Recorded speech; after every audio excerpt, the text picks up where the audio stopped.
Sveiki visi, tai šiandien susitinkam antroje laidoje, jeigu taip galima pavadinti, video, kuris yra apie transformacijos kelionę.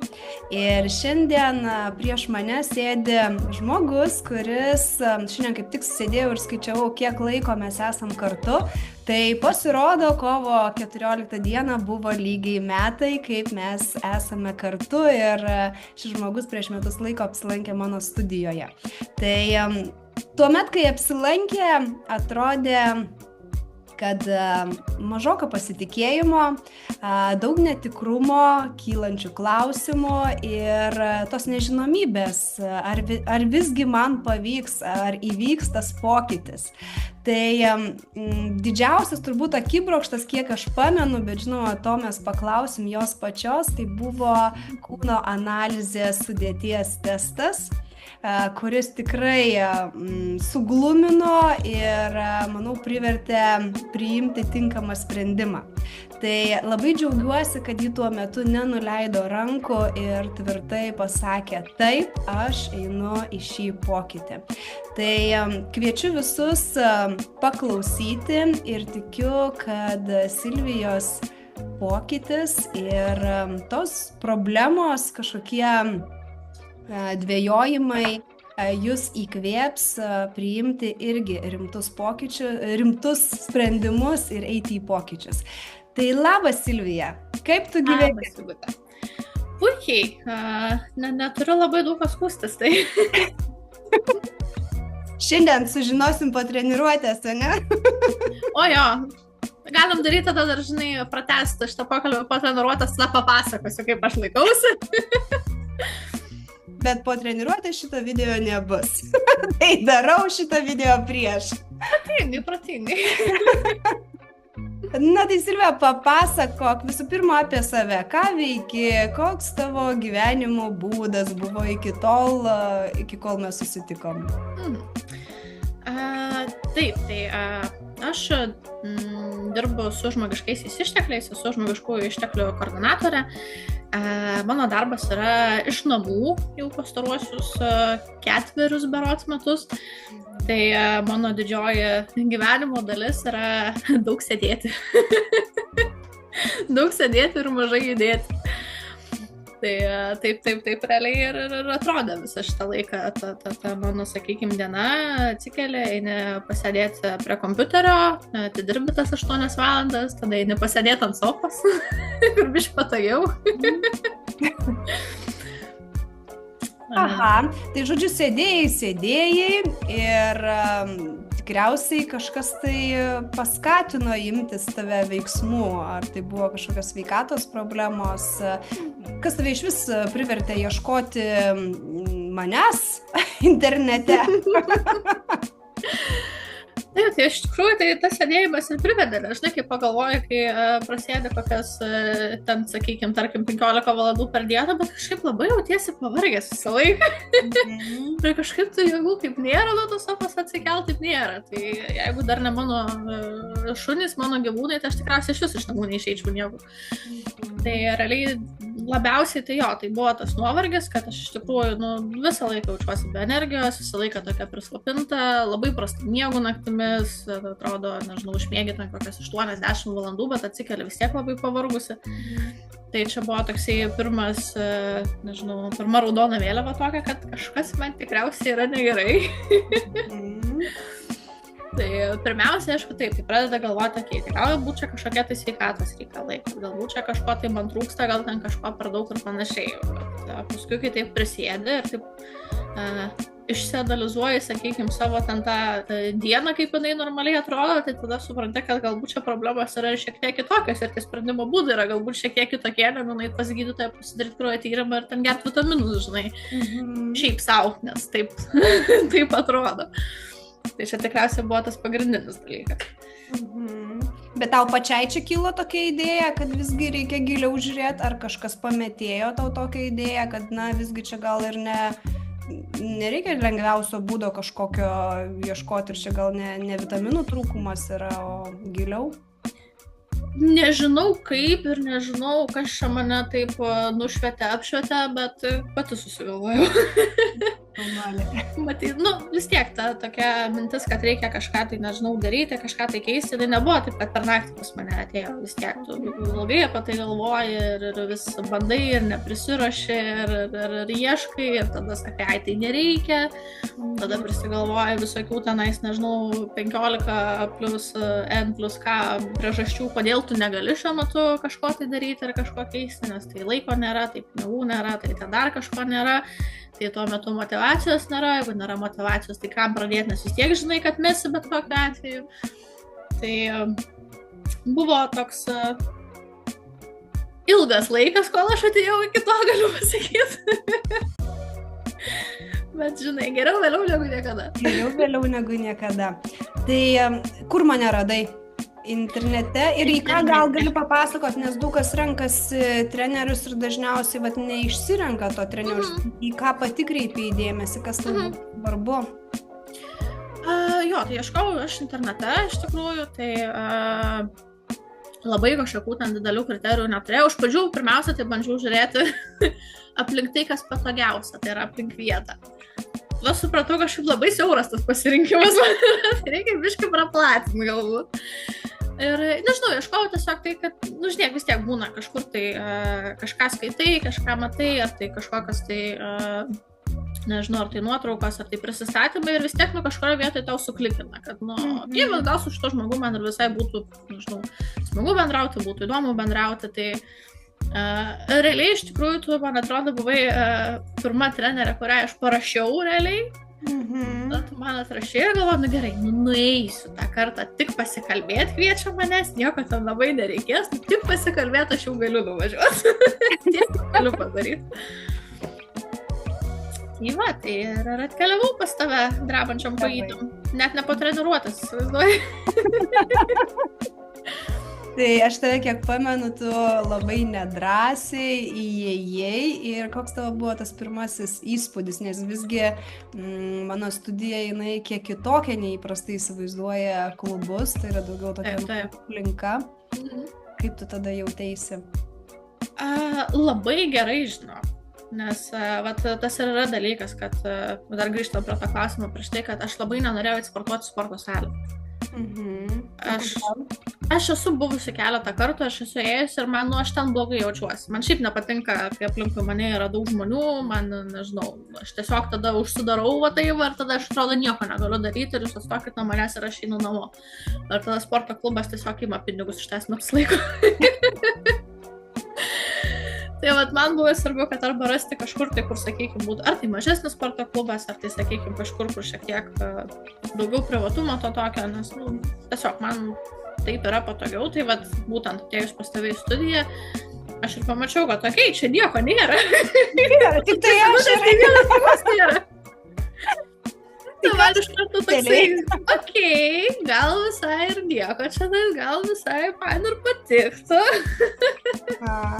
Džiugu. Šiaip toks tikrai labai, labai šiltas jausmas, nes tiesiog atėjai tikrai ne kaip į sporto, sakykime, studiją, bet ir atėjai tiesiog, nežinau, į sveikatingumo studiją, galbūt taip aš labiau pavadinčiau negu sporto būtent. Džiugu girdėti. Ir dabar gal atgaminsi tą momentą, kai aš tau pasiūliau pasidaryti kūno analizę, nes tai yra toks testas, kuris dažnai, kaip sakau, įspiria į minkštąją ir labiau žmogui padeda susivokti ir priimti sprendimus, pamatyti, negu tai, kad, nes dažniausiai žmogus sako, aš visai gerai čia jaučiuosi, bet testas parodo ką kitą dažnai. Jo, tai aš dar juokiausi, aš žiūrėjau tavo pirmą šitą laidą, kur sakė, kad ten pamatė, kad ten tas amžius yra ten berods ar 6 metais daugiau negu iš tikrųjų yra, ir aš taip sėčiau, ne, mano tai 15 metų daugiau. Tai jo, buvo toksai biškai lengvas šokas, kur taip, aš pati supratau, kad aš tikrai prastai jaučiuosi, nes, nėra gerai taip, kaip aš jaučiuosi, bet kai pasižiūri, žinai, taip pamatai visais tais skaičiais, ir sakai, okei, supratau. Gal čia kažkas ir yra, žinai, gal čia ne veltui. Tai buvo toksai lengvas šokas tuo metu, bet Bet ir tuo metu dar buvo daugiau dvejonių, kad ką čia dabar daryti, ar visgi man čia kažkas pavyks, ar čia kas čia dabar toliau bus. Nes mes toliau nusprendėm, kad visgi sportuosim kartu, o jau tada pagal mano tas rekomendacijas mitybą prisižiūrėsim. Nu kaip, pas mane, šiaip aš esu labai toks įdomus žmogus, nes pas mane yra arba aš esu ties tam tikrais sprendimais labai impulsyvi, arba aš apgalvoju 15 žingsnių priekį, pas mane nėra to tokio viduriuko. Bet tuo metu, kol pas mane buvo tas tarpelis, kad aš dabar esu užmotyvuota ir man va dabar reikia daryti, tai aš geriau dabar darysiu, nes žinau, kad jeigu aš nepradėsiu dabar, tai aš nepradėsiu ir ateinančiais metais, ir tikriausiai dar ateinančiais metais, ir taip tiesiog savo verksiu, kad čia nieks nesikeičia, bet nieko nedarau, kad kažkas keistųsi, žinai. Tai tas, nežinau, pats pirmas sprendimas, kad aš einu, aš dabar darysiu ir ateisiu pas tą sportuoti ir viskas, jisai nebuvo labai sudėtingas kažkoks, tai ir kad labai man ten reikėjo daug ryžto, man atrodo, buvo sunkiau išsiųsti tą laišką tau, kurį aš ten rašiau gal 15 kartų ir kokias 5 dienas, ir tada galiausiai jau, taip žinai, taip užsimerkė ir tada paspaudė siųsti. Žodžiu, sunkiausia yra tas pirmas žingsnis. Taip. Gerai, tada pirmas žingsnis buvo ateiti jau į studiją, jau kitą dieną nebe į pasimatymą, bet ateiti jau apsirengus sportinę aprangą ir pradėti judėti. Tai kas tave tada labiausiai nustebino ar suglumino, nežinau, o galbūt pakylėjo, nes supratai, kad wow, kiek aš daug galiu? Šiaip buvo, aišku, tikrai tos baimės, kad aš ten eisiu, man ten sunkiai kažkas tai seksis, kad kažko tai nesugebėsiu, to labiau, kad aš turiu šiek tiek irgi problemų su nugara, jinai pas mane silpnesnė yra, mane kartais skauda, tai dėl to irgi labai pergyvenu, kad kaip čia dabar bus ir ar nesusigadinsiu aš ten jos dar labiau, negu jinai dabar pas mane ten tokia visa vargšė. Bet šiaip, man atrodo, po tos pirmos treniruotės galbūt netgi ir atsirado dar daugiau tos drąsos ir motyvacijos, nes visgi aš galiu kažkiek padaryti. Gal tam pirmom treniruotėm ir ne tiek daug, kiek norėjau, kad aš įsivaizdavau, kad aš galiu, bet vis tiek buvo toks labai geras savęs pasididžiavimo toks jausmas, kad aš pats nuėjau, aš padariau tą treniruotę ir man visai neblogai sekėsi, nes man Sigutė sakė, kad man neblogai sekėsi ir aš ją patikėsiu, man bus lengviau miegoti. Tai kažkaip jau paskui ten ir antrą kartą buvo biškai drąsiau, ir trečią kartą buvo drąsiau, ir dabar tiesiog... Dabar kaip į šventę, ne? Kaip į šventę. Ant kelių klūpėdama prie durų pastu. Joj, Silvija yra tas žmogus, kur aš ateinu, jinai jau laukia manęs kantriai. Taip. Tai labai džiugu, kai žmogus eina su tokiu didžiuliu noru ir save atiduoda 100%, nes žino dėl ko. Tai papasakok, kaip pasikeitė tavo ta kasdienybė per tuos visus metus, kiek mes čia esam kartu, nes tavo rezultatai yra akivaizdus, jau ne kartą dalinausi savo socialinėje erdvėje, tai papasakok, nes tugi ir mitybą pačią pradėjai keisti, gal gali papasakoti ir toj mityboje, kas pas tave pasikeitė, kas prieš tai buvo ir kas dabar yra, nes tie pokyčiai, jeigu jų nebūtų mityboje, tai su sportu jau visi žinom, kad sportas 20% mūsų to kūno gražaus, o 80% mityba lemia. Tai jeigu, sakykime, man su sportu ir su judesiu tos motyvacijos kažkaip nepritrūko per tuos metus laiko labai daug, tai su mityba pas mane ten tokie amerikietiški kalneliai yra. Ir iki dabar yra, ir žinau, kad jie bus, ir čia yra visiškai normalu tas reikalas. Tai aš šiaip labai myliu maistą, aš labai myliu gerą maistą. Viena iš priežasčių, kodėl man irgi buvo labai sunku irgi prisiruošti kažką tai keisti, nes man pagalvojus apie dietą, mane net krato. Ta prasme, aš tiek per gyvenimą esu ir dietinusis, ir ten kažko nevalgius, ir ten kažkokius ten medicinos ten tuos centrus, kurių ten galbūt šiuo metu neminėsim čionais lankysis ir panašiai. Ir man, sakau, tas dietos yra kažkas labai labai baisaus, nes jos duoda labai labai greitą rezultatą, ir čia tikrai nieko negaliu sakyti, ir tada gauni trigubai daugiau atgal. Tai va, šitą aš labai nenorėjau, šitą aš labai bijojau, man čia buvo labai didelis ir tikriausiai irgi viena iš priežasčių, kodėl aš ir likau pas tave, ir kodėl man tai patinka eiti pas tave, nes pas tave šitų dalykų nėra. Ir nebus niekada, ir tu tiesiog tikrai gali maitintis taip, kaip tu nori, bet, biškai pagalvojus. Biškai pratingiau, negu darai įprastai. Tai jeigu prieš tai pas mane buvo, kad aš labai valgydavau tikrai naktimis, labai vėlai, tiesiog ir mano antros pusės toks grafikas, kad vėlai grįžta po darbo ir mes kartu vakarieniavom, ten kartais, nežinau, 9-10 vakaro. Ir ta vakarienė, aišku, būna jos daug ir jinai būna tokia riebesnė galbūt, ir tada eini miegoti ir tada nesuprantu, tai kodėl aš neužmiegu. Arba kodėl aš prabundu 15 kartų per naktį. Aha, užburtas ratas. Jo, ir tai kažkaip, pasirodo, čia gal ir yra kažkas ne taip šitoje vietoje. Dar vienas dalykas, ko aš nedarydavau, tai yra pusryčiai. Nes aš dažniausiai valgydavau, nežinau, pirmą kartą 11 galbūt dienos, kai keliesi, nežinau, 7 ryto ar panašiai. Tai čia kitas dalykas, kurį reikėjo pakeisti ir kas buvo tikriausiai sudėtingiausia, nes įprotį pakeisti yra labai sunku. Bet dabar bent jau pusryčiai pas mane yra visą laiką. Net jeigu ir tos motivacijos kartais trūksta labai, bent jau pusryčiai vis tiek išlieka. Jau šitą man sagutė įkeliai į galvą. Būtina, reikia. Ir šiaip tiesiog tada valgai po mažiau, šiek tiek daugiau kartų, pasižiūri, sakykime, tas valgymo valandas šiek tiek, be abejo, jos tikrai prisiderint gali labai laisvai prie savo tiesiog dienotvarkės, kokia jinai yra ir kada tie valgymai turėtų būti. Tai nesakau, kad tikrai visą laiką gaunasi, tikrai būna pas mane, kad aš kokius porą mėnesių vėl grįžtu į tą, kad ten dienos metu ten gal biški šiek tiek kažką palėsioju ir tada naktį atsisėdi ir tada, tai užsisakom ten piculę kokią, nes jau tingiu gamint valgyti, žinai. Ir paskui žiūri, kad ten tos piculės eina visą mėnesį, ten į savaitę po 4 kartus vakarais, jau supranti, kad čia jau reikia stabdyti, ir tada gerai, grįžtam vėl. Einam į parduotuvę, perkamės maisto produktus, viską gražiai susidėlioja ir grįžta. O kam taip nebūna? Aš kaip sakau, visada, jeigu jau parvirtau, tai nusivalau kelius, kai jau pastebėjau, kad parvirtau, ir vėl keliuosi ir vėl einu. Tai čia pas visus to būna ir tikriausiai, nežinau, čia vienetai, kurie gali pasigirti, kurie sako, kad pas mane visą gyvenimą tobula mityba ir aš čia nenuklystu niekur. Tai va čia yra tas, suprantu, kad Silvija išmoko tas pagrindinės pamokas. Dabar reikia tik tai jas sugebėti visada pritaikyti, žinai, nes... Supranti, tas visada ir niekada jis neegzistuoja. Šiaip jo.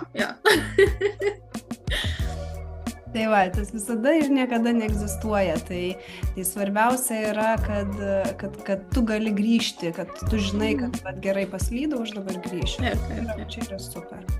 Tai, kaip suprantu, buvo tokių momentų, kada norėjai mesti, ar visgi nebuvo tokių momentų? Va yra tik tų paslydimų, bet tai nėra tas noras mesti.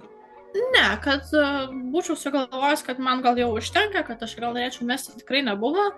Nes kaip ir sakau, pats sportas ir pats judėjimas ir tos treniruotės man jos tikrai labai labai patinka, jos man labai daug atneša, sakykime, ir psichologiškai labai daug padeda.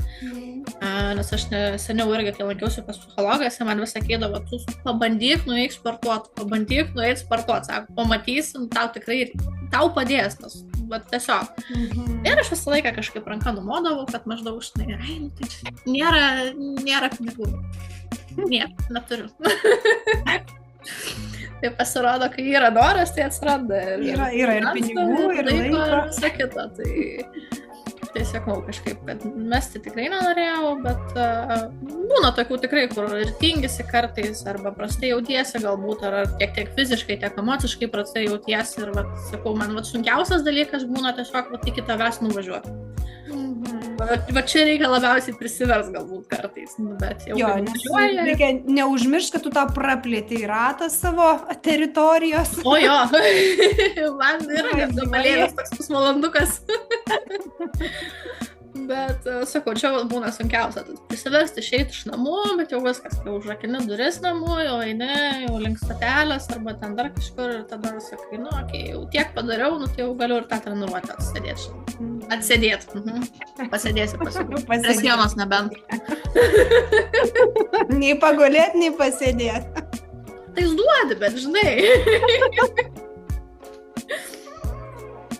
Tai jau iš tikrųjų mes daug čia apkalbėjome, eisim į pokalbio pabaigą, bet manau būtų čia svarbiausia ir pačiai įvardinti ir tiem žmonėm, kurie klausys, kad per metus laiko iš tikrųjų galima pasiekti didelių rezultatų. Ir pati ką įvardintum, kokie yra didžiausi tavo per šiuos metus pasiekimai, kurie tikrai pakeitė ir sveikatą, savijautą, tos pačios emocijos, pasitikėjimas savimi galbūt atsirado didesnis. Ką pati įvardintum, kas tavo didžiausi pasiekimai per šiuos metus? Jų tikrai nemažai, manau, yra. Pirmiausia, tai tikrai yra 100 kartų pagerėjusi savijauta. Aš tikrai turiu daug energijos ir mano nuotaika tikrai yra didžiąją dalį geresnė negu blogesnė. Gerokai sumažėjo mano nugaros skausmai, nes seniau būdavo tikrai, kad mane surakina taip, kad aš išsities negaliu ir taip pat ir lieki, bandai iš lovos atsikelti ir supranti, kad okei, šiandien gal aš pagulėsiu. Jo, tai to tikrai nebėra.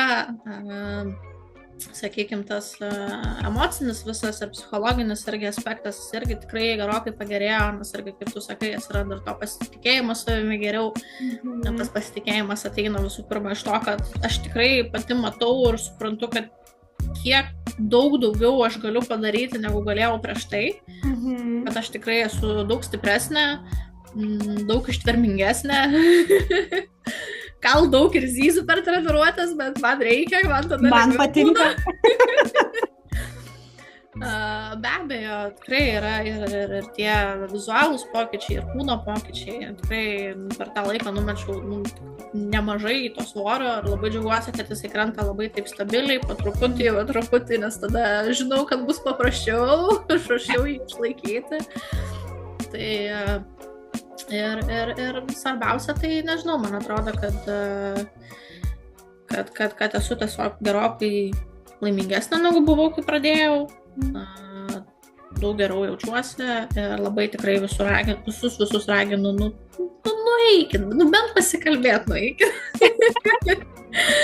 Svarbiausia, aš kaip sakau, svarbiausia išeikit iš namų ir tada jau šiaip ne taip, nueikit iki tos Sigutės studijos ir bent jau tam pirmam pokalbį ir pasidaryti tą kūno analizės testą, kur jis jūs arba labai išgąsdins, bet išgąsdins taip, kad jūs suprasite, kad jums reikia kažką pradėti daryti ir keisti. Arba išgąsdins taip, kad nieko nebenorėsiu daryti, bet čia jūsų pasirinkimas, mes tai nepriversim. Bet pasirinkimas visada yra. Pasirinkimas visada yra. Arba daryt, arba tikrai daryt. Arba tikrai daryt. Tai ką sau pasakytum prieš metus, vat? Jei galėtum su savim pasikalbėti, kokia tu buvai prieš metus. Nežinau. Tai pirmiausia, nežinau. Padėkočiau gal sau, kad nusprendžiau visgi kažką keisti ir kad pradėjau kažką tai keisti. Nes kaip sakiau, kad aišku buvo daug lengviau, aš tai būčiau padarius prieš 2 metus, prieš 3, prieš 5 metus, bet yra kaip yra. Aišku, niekada nėra vėlų pradėti, tikrai, man atrodo, nėra nei to kažkokio tai tikslaus amžiaus, kada čia geriausia tai yra daryti. Man atrodo, geriausia tai yra daryti, kai tiesiog tu jau pats supranti, kad taip kaip tu gyveni, tau nėra gerai. Nereikia tiesiog savęs apgaudinėti, kad... Taip, nes čia yra tas dalykas, kad aš ir pati tikrai daug metų savo sakiau, kad man gerai taip kaip yra, bet tu tai tik sakai, bet tikrai taip negalvoji. Kai va tas jau savo mintis kažkaip tai sutapatini su tuo, kad tu pats savo sakai, kad nu gerai, gal šiandien man netinka taip. Norėčiau galbūt kažkaip kitaip gyventi. Ir tą, sakykime, pakeisti, nu tikrai yra sudėtinga, reikia ir daug ir pastangų, ir to laiko, ir jėgų, ir, sakykime, tie visi psichologiniai dalykai, per kuriuos tu turi perlipti, kas yra tikrai 100 kartų sunkiau negu fiziniai dalykai, nes, sakau, atbūti treniruotėj čia yra juokas, nes mūsų kūnas tikrai gali daug daugiau, negu mes įsivaizduojam, kad jisai gali, bet labai reikia tikrai tą mąstymą kažkaip tai bandyti pakeisti ir kai tu matai tą rezultatą, kai tu jauti tą rezultatą, tai tas mąstymas irgi kažkaip žiūri, kad labai lengvai ir pasikeičia. Dabar, jeigu treniruotę aš einu ir nebegalvoju, kad tai aš šito gal ir nepadarysiu, o būna toks, nu gerai, šitą padarysiu, ir man visai neblogai gal ir seksis, ir gal duok čia dar kažką tai pamatyti, arba neduok tik tai gumų. O Sigutė ima ir vis duoda. Taip, žiūri Sigutė labai yra, labai žiūri. Tokia žiūri, kad pas ją norisi grįžti ir grįžti. Kaip manai, kokia didžiausia vertė yra sportuojant su asmeniniu treneriu? Nes vieną kaip ir įvardinai, kad visgi tau buvo tas komfortiška zona, kur tu viena gali būti, ne? Nėra žmonių, nejauti kažkokio diskomforto. Kas dar, ar čia būtų ta pagrindinė tokia? Viena, galbūt iš pagrindinio. Kitas dalykas, kad, sakau, kadangi aš turiu probleminę nugarą, tai, sakykime, aš į grupinės treniruotės dar pati galbūt nesu pasiruošusi eiti, nors, sakykime, metus mes jau individualiai su tavim sportuojam, bet, nes tikrai būna kartais, kad darai pratimą ir aš iš karto pajaučiu, kad man kažkas netaip yra ir mes tada iš karto keičiam kažką. Tas grupiniai būtų šiek tiek sudėtingiau padaryti. Įmanoma, bet vis tiek kažkiek sudėtingiau. Ir nežinau, man dėmesys patinka tavo, tai aš nesidalinu. Nežinau, man tiesiog taip yra primtiniau pačiai, čia yra kiekvieno be abejo asmeninis, sakykime, reikalas, kitiem galbūt atvirkščiai reikia tos, sakykime, erdvės, kur yra daugiau žmonių, kur galbūt gali tave ir palaikyti labiau ir gali pasidalinti, sakykime, tam kažkuo tai su kitais. Man yra šiek tiek atvirkščiai, aš mėgstu susikaupti, nes kartais būna tikrai, kad per treniruotės aš ir kalbėti labai daug nenoriu, aš kartais biškį sulendu pas save ten į galvą ir linksiu į galvą, kad jo girdžiu, kad tu man sakai. Tai man kartais labiau patinka tokia tiesiog ramesnė aplinka ir man yra drąsiau, aš tada galiu susikaupti labiau ir tiek matyti. Tai neatmetu galbūt galimybės kažkada ir grupinę nueiti kokį, bet kol kas man tinka individualūs užsiėmimai ir aš labai džiaugiuosi jais. Taip, nes individualiuojam treneris jau jaučia, kada nori pašnekėti, kada nenori, kada arčiau, kada toliau būt, kada prisiliest, kada neprisiliest, tai čia visą tai yra tų asmeninių treniruočių turbūt ta vertė, bet tai yra tik tai tau dėmesys ir tik tai, ko tu nori. Tai paskutinis klausimas. Ką pasakytum žmonėm, kurie vis dvejoja ir bijo pradėti treniruotis? Arba bijo pradėti keisti savo mitybą, tai griebiasi stebuklingų piliulių ir vis tiki tais stebuklais, kurių iš tiesų nėra? Oi, dabar galvoju, ką aš būčiau norėjusi išgirsti pati prieš tantos metus laiko. Man atrodo vis tiek, aišku, mes galim čia sakyti labai daug ką, bet labai viskas priklauso vis tiek nuo žmogaus nusiteikimo, bet tiesiog svarbiausia yra nebijoti pabandyti. Niekas tikrai nuo to nesugrius ir tikrai nieko neatsitiks, jeigu jūs ir nueisit ir pradėsit ir galbūt kažkas netiks mesit, bet svarbiausia tiesiog, pirmiausia, tai raskite tą žmogų, su kuriuo jūs norite eiti kartu sportuoti, tai yra trenerį, kuris jums tinka, kuris jūs supranta, kurį jūs supranta tikrai, kuris sugeba jūs pamotyvuoti, nes, sakykime, vis tiek mes visi skirtingi, tie motyvacijos šaltiniai gali būti visi irgi labai skirtingi. Vieniem gal ten reikia biškai švelniau, kitiem gal reikia biškai griežčiau. Tai tiesiog tikrai paieškokit, nebijokit, pabandykit, blogiau tikrai nebus, o kad bus geriau, tai čia tikrai galiu pažadėti, kad tikrai bus geriau. Ačiū Silvija, tai labai džiugu, aš tikiuosi, kad mes įkvėpėm tikrai ne vieną imtis pokyčių, ieškoti, susirasti ar asmeninės ar grupinės treniruotės. Na, o jeigu norisi ateiti pirmą pasičiupinėti, tai tikrai drąsiai nebijokit, susirašom, užeikit į mano puslapį www.geriausiatavoversija.lt, užeikit pas mane į Facebook ar Instagramą ir susirašom, ateikit tą kūno analizę padaryti. Pakalbėsim, pasižiūrėsim ir tada jau priimsit sprendimą. Arba nepriimsit ir dar lauksit metus. Tai ačiū visiems ir ačiū tau, Silvija. Ačiū. Susimatysim treniruotėje. Būtinai. Visą.